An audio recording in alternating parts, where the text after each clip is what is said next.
A'udzubillahiminasyaitonirrajim. Bismillahirrahmanirrahim. Pagi ini kita mengkaji surat An-Nisa surat nomor 4 ayat 75 sampai 76.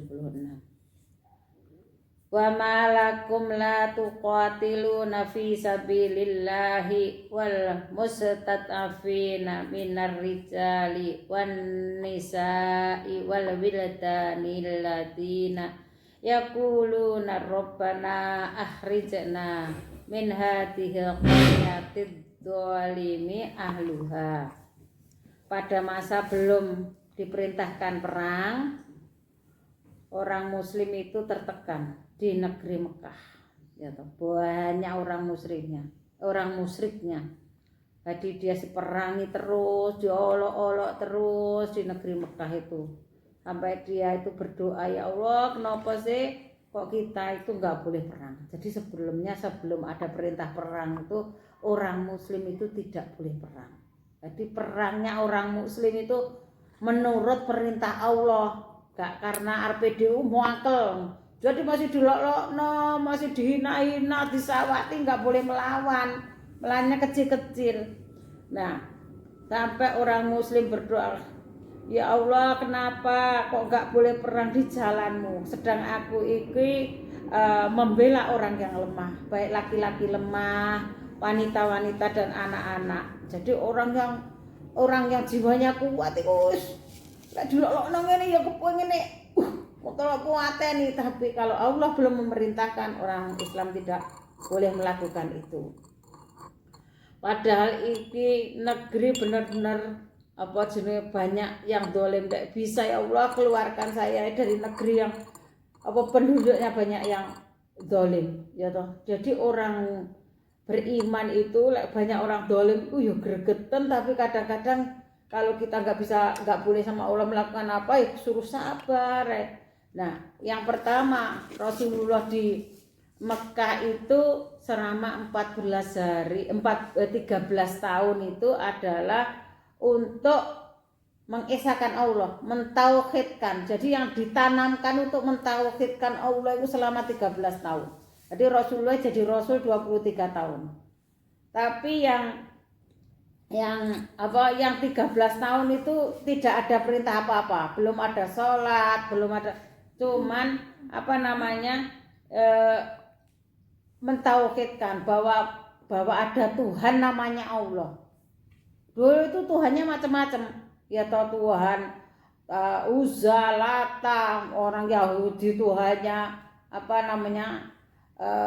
sapi, ya ada yang Tuhan Dewa Matahari, ada Tuhan macam-macam, banyak Tuhan. Tapi Allah itu memerintahkan untuk mentauhidkan, memperkenalkan namanya Allah itu selama 13 tahun. Tapi masih sudah disuruh untuk zakat, untuk berbuat baik, memaafkan itu sudah. Tapi perintah-perintah yang lainnya belum, perintah perang belum. Waja'alana min ladunka waliyah, dan jadikanlah bagi kami dari sisi engkau pelindung. Tapi manusia itu perang gak bisa perang sendiri, perlu bantuan Allah. Makanya perangi orang muslim itu di luar nalar manusia, ya toh. Jadi waktu perang itu dibantu oleh malaikatnya Allah. Jadi nggak kelihatan, ya toh. Karena kita dibantu sama Allah. Lek kita perang dewe ya kalah, karena orang muslim itu secara persenjataan, secara ilmu perang itu kalah dengan orang-orang dahulu. Orang dahulu itu lebih hebat-hebat, baik alatnya, senjata, tunggangannya, kuda-kudanya terlatih semua, lebih hebat-hebat. Nah, kalau orang muslim itu karena membela Allah, jadi minta perlindungan Allah, minta bantuan kepada Allah Subhanahu wa taala.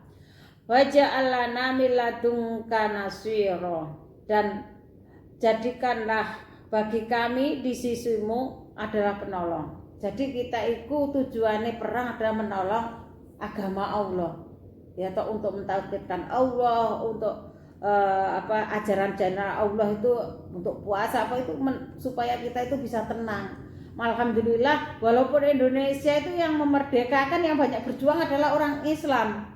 Makanya dulu itu hampir 100%, 99% ini penduduk Indonesia itu muslim, ya Pak. Karena diislamkan oleh pendiri negeri ini, ya Pak. Alladzina amanu yuqatiluna fi sabilillah.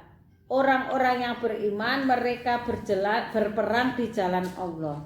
Jadi orang itu nek berperang, orang muslim itu berjalannya di jalan Allah, bukan karena kedudukan, bukan karena harta.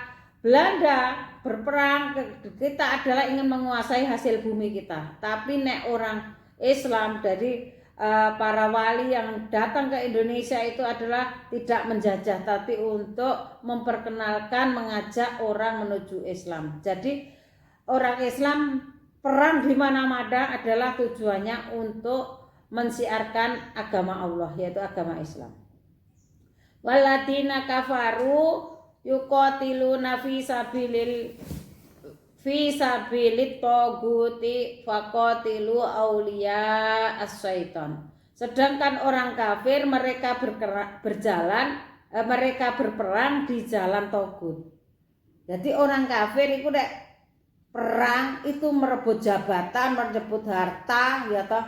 Orang Jepang ke sini, iya tujuannya merebut harta, ya toh. Orang Eropa ke sini tujuannya harta, rempah-rempah, ini menjajah kita, dimiskinkan kita. Tetapi kalau orang Islam ke sini enggak merebut apa-apa. Ayo Islam sing taat, ayo menjadi orang yang taat. Sedangkan orang yang kafir selalu berperang di jalan togut dan mereka berperang karena teman-teman setan. Ya toh. Jadi dia mencari pengaruh. Nah, orang Islam enggak punya pengaruh tukaran dhewe wong Islam. Ya Islamnya enggak bakalan menang. Ya toh. Karena di kita sendiri saling curiga, saling perang. Lah iku ana wong-wong munafik iku di dalamnya. Ya toh. Dan pasti ada orang munafik iku. Ya toh. Dia Islam tapi dhek bolok kono, lek untung kono, lek teng kene bolok kene, pura-pura untuk memberi informasi sana. Inna kaidas syaitani kana dhaifa. Sesungguhnya tipu daya setan itu lemah. Jadi walaupun dia kelihatannya itu kuat, kita nggak usah takut sebagai orang Islam. Mesti orang Islam lo sering mengeluh, oh Islam dijajah Islam. Lek mama enggak. Selalu ngomong wong Islam itu kuat, dia itu lemah. Orang kafir itu takutnya sama kita nek ngomong nek jihad itu wis wedi. Karena orang Islam gak takut mati nek perang. Sedang mereka takut mati. Karena dia lek perang kepengin donya. Lah lek perang mati lah ya apa dhek? Lah gak oleh apa-apa wong dhek pengen donya. Sedang orang Islam lek perang pengen akhirat. Ya toh lek oleh harta, hidup dapat harta alhamdulillah, gak dapat mati di sisi Allah sebagai mati syahid. Makanya itu yang ditakutkan oleh orang kafir terhadap kita. Makanya perang kita harus kuat. Walaupun perang itu enggak sesungguhnya perang melawan, ya melawan itu tadi pendapat orang-orang kafir. Kebudayaan itu pasti kafir. Ya toh, oh iya itu menghormati budaya. Ya dihargai supaya ada aja, tapi jangan dijadikan hukum. Ya toh harus diturut, harus enggak boleh kebudayaan itu. Ya diadakan sebagai oh ya wong Indonesia pernah dulu ada seni ini. Tapi kebanyakan orang malah dikuasai oleh kebudayaan daripada agamanya. Agama itu loh tuntunannya wis jelas, tapi banyak yang enggak melakukan.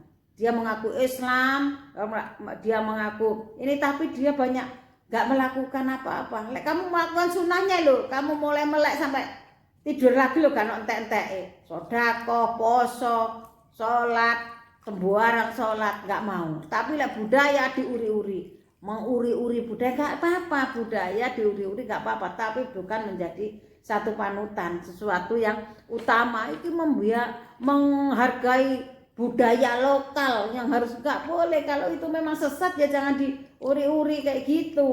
Ya toh. Berarti nanti akhirnya orang-orang menjadi oh iya iki wong nggih mageri awak digawa nang wong pinter, wong alim kok wong iku wong anu. Enggak, lek jenenge memageri awak ya dengan doa-doa, dengan sing nyata-nyata aja. Agama itu nyata. Ya toh, semua ilmu sudah diberikan karena sifatnya Rasulullah adalah tabligh, menyampaikan semua ilmu dari Allah sudah disampaikan kepada manusia. Kita aja ngambilnya yang sedikit, ya toh, malah menguri-uri kebudayaan. Kebudayaan tetap boleh bagi yang mengamalkan, biarkan aja, nggak usah ngelok-ngelok no. Tapi kita sebagai orang yang bertakwa harus agama adalah panutan kita. Tak rasa gitu ada yang jadi kita nggak usah merasa lemah sebagai orang muslim, harus merasa kuat. Nggak usah ngomong wow kita ini lemah soalnya daek kuat. Ya apa membuat kita kuat? Daek kok dijamin Allah dhaif, lemah.